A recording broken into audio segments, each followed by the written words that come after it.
Halo anak-anak, hari ini kita mau melakukan percobaan menghitung fokus lensa cembung. Adapun peralatan yang akan kita gunakan adalah yang pertama, ini dudukan lensa anak-anak. Jadi nanti lensanya akan diletakkan di sini. Kemudian ini lensa cembungnya, ini lensa cembung yang akan kita gunakan. Kemudian ini ada layar, ini ada dudukan layarnya. Jadi nanti layarnya kita taruh di sini, dan kemudian ada lilin, di mana lilin ini nanti sebagai bendanya. Ada penggaris, ini yang akan kita gunakan untuk mengukur jarak benda dan jarak bayangan yang terbentuk. Dan ada kalkulator yang akan kita gunakan untuk menghitung fokus lensa cembungnya.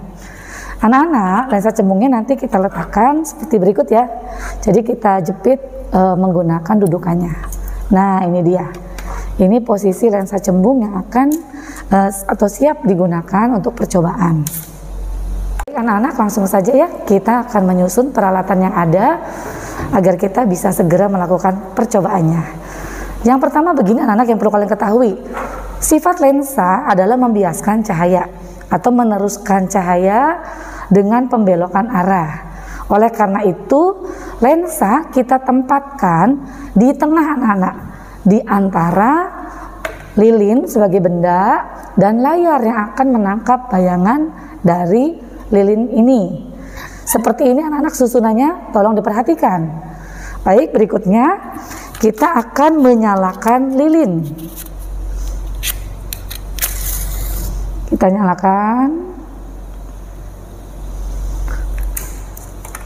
Nah, langkah selanjutnya kita akan mencari bayangan nyata yang dihasilkan oleh lensa. Kita lihat ya anak-anak. Nah, anak-anak, kalian bisa lihat di sini. Ini sudah terbentuk bayangan nyata dari api lilin. Kita akan mencari bayangan yang paling jelas anak-anak. Nah, ini kalau dimundurin ternyata buram ya. Kita majuin anak-anak. Kita cari bayangan api lilin yang paling jelas. Oh, ini ternyata juga kabur atau jadi buram ya. Kita cari yang paling jelas. Nah, ini anak-anak bayangan api lilin yang paling jelas. Langkah selanjutnya kita akan mengukur jarak benda dan jarak bayangan dari susunan alat ini. Yang menjadi acuan adalah lensa.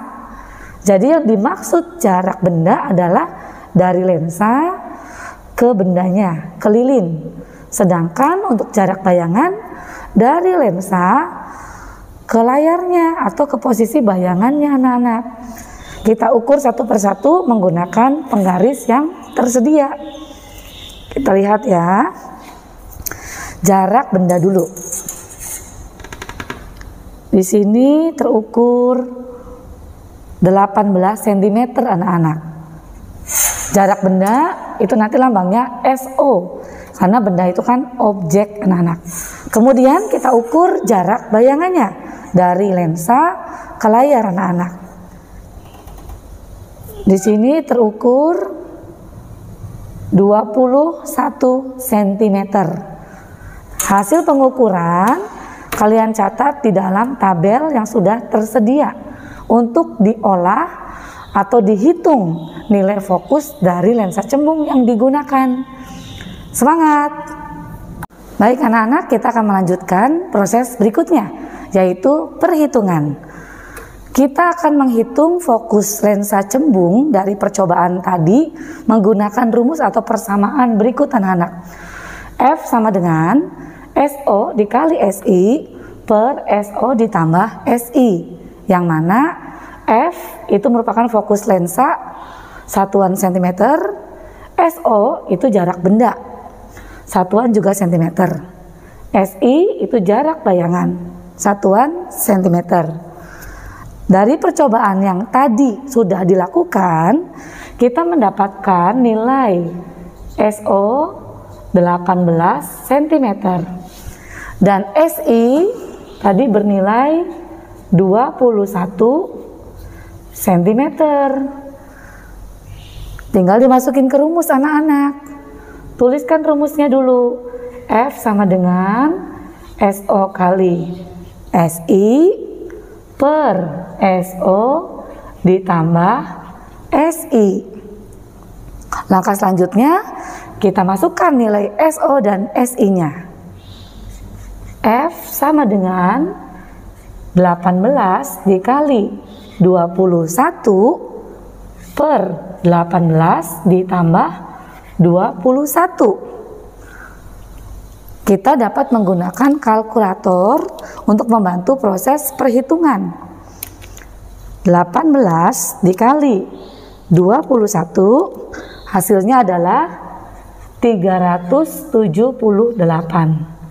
Sedangkan 18 ditambah 21 hasilnya adalah 39. Langkah terakhir untuk perhitungan ini adalah kita bagi 378 dibagi 39. Hasilnya adalah 9,69 cm. Jadi panjang atau fokus dari lensa cembung yang tadi kita gunakan untuk percobaan sebesar 9,69 cm. Mudah kan anak-anak? Semangat ya anak-anak, karena untuk memperoleh data yang lebih akurat kita perlu melakukan percobaan lebih dari 1 kali atau minimal 3 kali. Oleh karena itu kita akan mengulangi langkah-langkah dari awal kembali dengan mengubah jarak benda terhadap lensanya untuk mendapatkan data yang kedua anak-anak. Kita nyalakan dulu ya lilinnya.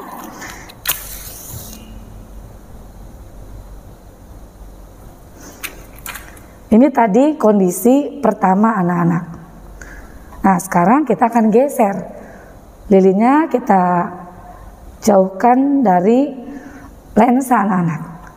Maka kita lihat bayangannya menjadi kabur. Kita coba cari bayangan lilin yang paling jelas. Nah, di sini anak-anak